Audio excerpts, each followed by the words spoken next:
baiklah kita akan ngebahas tentang analisis sumber dan penggunaan dana ya. Yaitu arti penting analisis sumber dan penggunaan dana. Analisis sumber-sumber dan penggunaan dana adalah merupakan alat penting bagi financial manager untuk mengetahui aliran dana dan dari mana dana tersebut dan kemana dana itu digunakan. Dalam akuntansi ada yang namanya balance. Di dalam pembuatan jurnal ada antara debit dan kredit itu jumlahnya harus sama. Maksudnya seperti ini.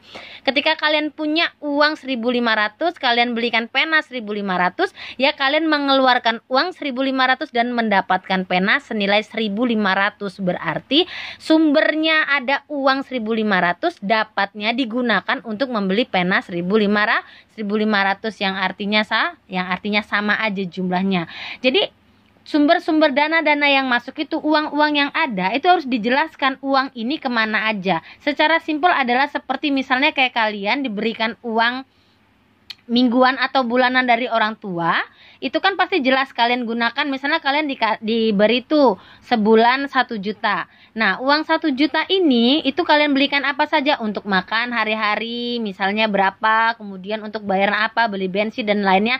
Pasti antara uang yang diterima 1 juta tersebut dengan pengeluaran kalian 1 juta tersebut, jika uang tersebut habis, pasti itu jumlahnya menjadi sama ya. Intinya adalah seperti itu. Kita akan menganalisis uangnya dapat dari mana aja, kemudian kita gunakan untuk apa saja.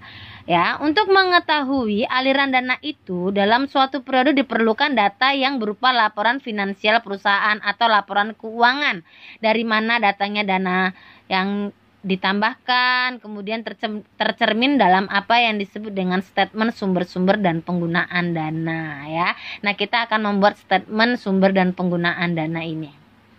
Nah, ini dia adalah langkah-langkahnya. Kita gimana sih mau ngebuatnya nanti? Yang pertama adalah membandingkan kedua neraca untuk menyusun perubahan neraca pada masing-masing elemennya. Ini coba bacain dulu, nanti kita langsung masuk ke contoh.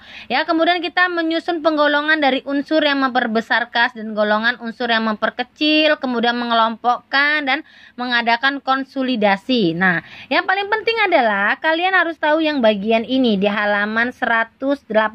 Kalian sudah ada e-booknya ya. Nah, kalian harus tahu di sini perubahan masing-masing elemen tersebut mempunyai efek memperbesar kas, disebut sumber dana ya, memperbesar. Jadi kalau kasnya bertambah, yang bisa memperbesar kas itu dia sumber dana.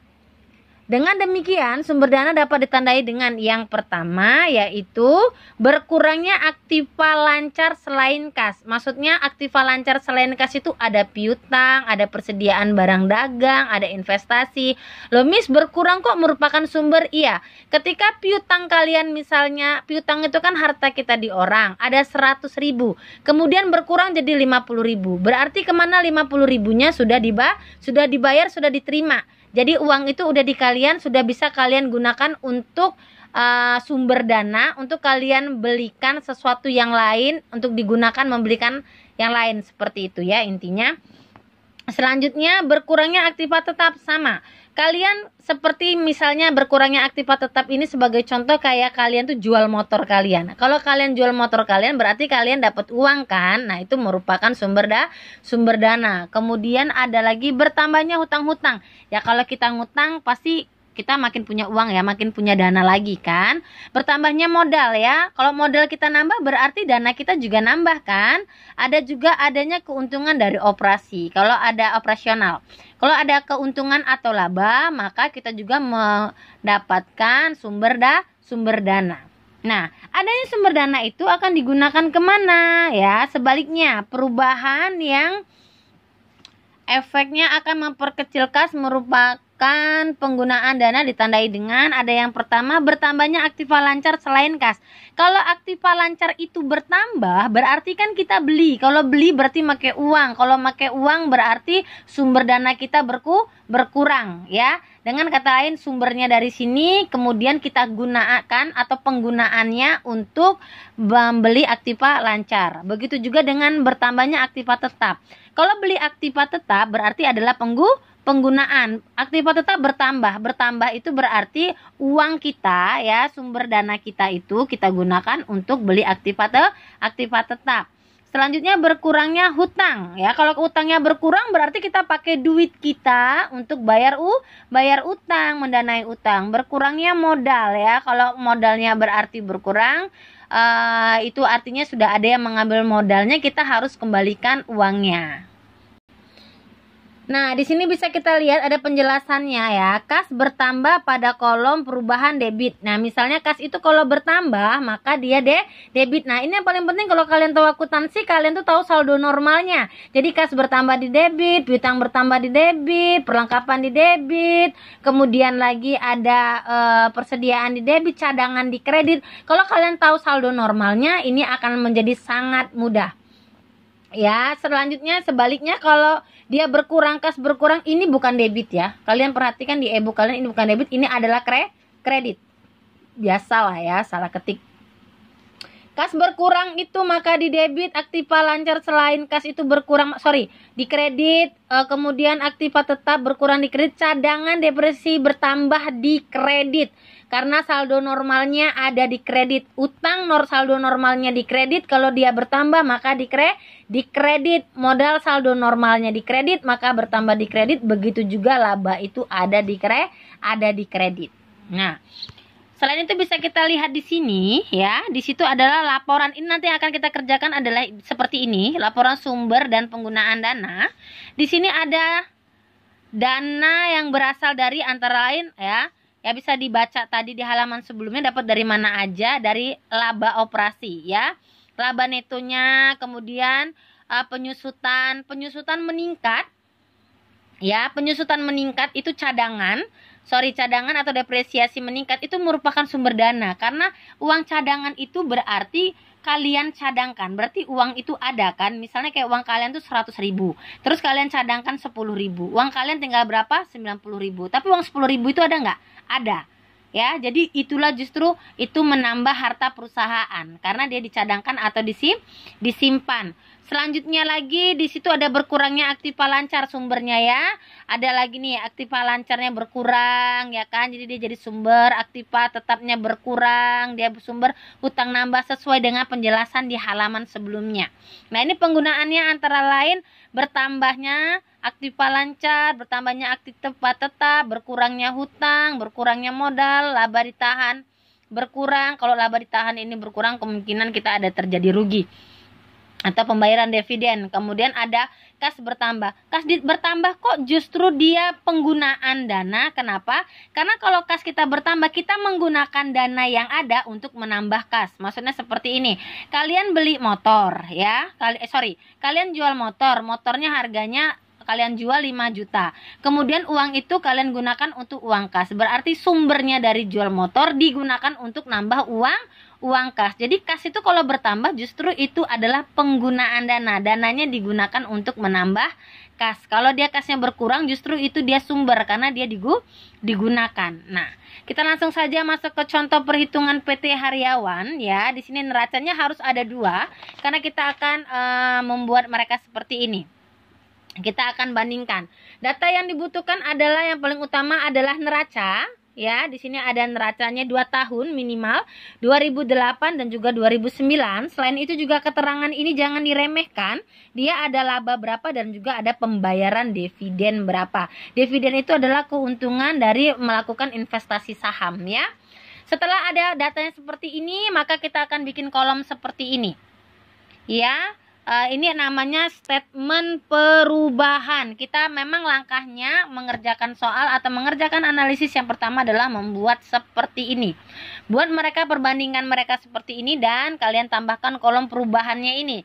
Bisa dilihat di situ kasnya 1.200, kemudian meningkat 1.400, berarti kasnya bertambah. Kemudian lagi ada efeknya dari 1.400 jadi 1.000, maka dia berkurang ya. Bisa sampai itu kalian lihat di sini ada cadangan depresiasi 800 menjadi meningkat 1.200, maka dia dikredit karena lihat kalau dia bertambah ada di kredit. Kalau kalian bingung saya bingung dia nambah atau kurang, kalian bisa lihat yang di sini. Ya, dia kalau bertambah atau berkurang kalian bisa keterangan di sini, tapi jangan lupa ini adalah kredit semua. Ya. Oh, ini kasnya bertambah. Aduh, kalau kas bertambah di debit kredit ya. Oh iya, di debit itu kalau kalian bingung kalian bisa gunakan ini. Ya, setelah membuat seperti ini jumlahnya akan balance ya, seperti ini. Ini tetap 6.800 dan ini 6.800. Nah, setelah mengerjakan ini, kita akan membuat laporannya. Di sini kita akan melihat sumber-sumbernya dari mana aja.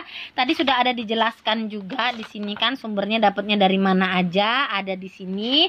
Atau dengan kata lain, sumber-sumber dana ini bisa kita lihat dari yang bagian kredit ya, biasanya sama seperti itu nih. Contohnya adalah kalau di sini ya pasti laba. Kalau sudah ada laba ini pasti dia akan masuk ke sumber ya, laba sudah pasti ke sumber penggunaan. Kemudian itu penyusutan itu sudah pasti masuk ke sumber. Penyusutannya ada 1000 ya, atau dalam ribuan, jadi dia ada 1 juta. 1000 adalah di sini bisa dari cadangan depresiasi 400 dan 600 ditambahkan jadi 1000. Di situ ada 1000, kemudian juga ada berkurangnya efek 600 ya, di situ tuh efek berkurang 600. Kemudian lagi ada berkurangnya piutang, ini bukan berkurang hutang ya. Ini adalah bertambah. Ini bertambahnya hutang. Ini bertambah. Ya, ini bertambah. Karena kalau utang kita nambah berarti nambahin uang kita dong ya. Selanjutnya bertambah obligasi. Obligasi ini juga utang ya. Dia surat utang. Nah, setelah seperti ini nih kan, ini ada piutangnya berkurang, ada kemudian di sini ada lagi barang dagang juga berkurang. Di sini ada enggak? Sorry ya, barang dagangnya bertambah. Maaf, di sini barang dagangnya bertambah. Untuk yang dikredit ada lagi depresiasinya bertambah, kemudian utang weselnya bertambah, kemudian obligasinya bertambah. Nah, untuk laba ditahan tidak perlu dimasukkan ke sini lagi. Karena laba ditahan udah jadi yang 3000 ini. Jadi laba nggak perlu dimasukin ya. Catat laba tidak perlu dimasukkan ke sumber penggunaan dana laba yang di sini. Karena kita sudah pakai data yang laba keterangannya 3000. Karena ini bagian dari ini. Ya, jadi kalau kita masukin 1600 ini, maka kita akan double. Jadi kita hanya masukkan yang 3000 aja yang di keterangan.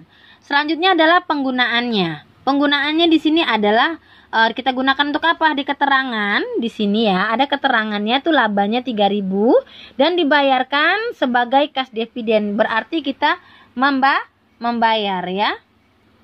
Di sini berarti kita penggunaan kita gunakan ya. Ini kan kita ada sumber tuh sekitar 8.200 dari mana aja, dari keuntungan, dari cadangan, dari kita jual efek, dari kita bertambahnya hutang, berkurangnya piutangnya udah berkurang, berarti itu sudah menjadi kas, uangnya sudah ada di kita ya.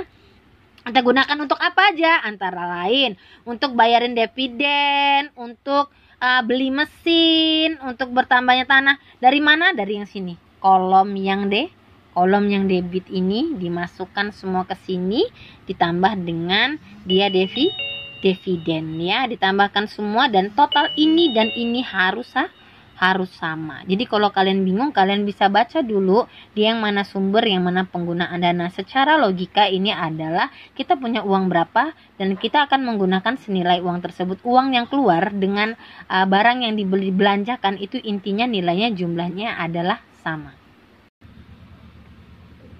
Nah, begitupun juga dengan contoh soal di sini di halaman 204 ya.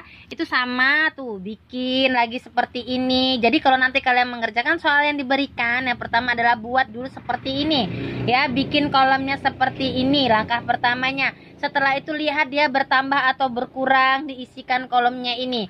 Setelah bertambah berkurang, nanti yang dikredit ini dia adalah sumber. Yang di debit ini adalah penggunaan dana ya. Kita bisa lihat di sini lah nih, di debit ada 1.000.000, 6.000, 1.000 ya, ada 1 2 3 4 ya.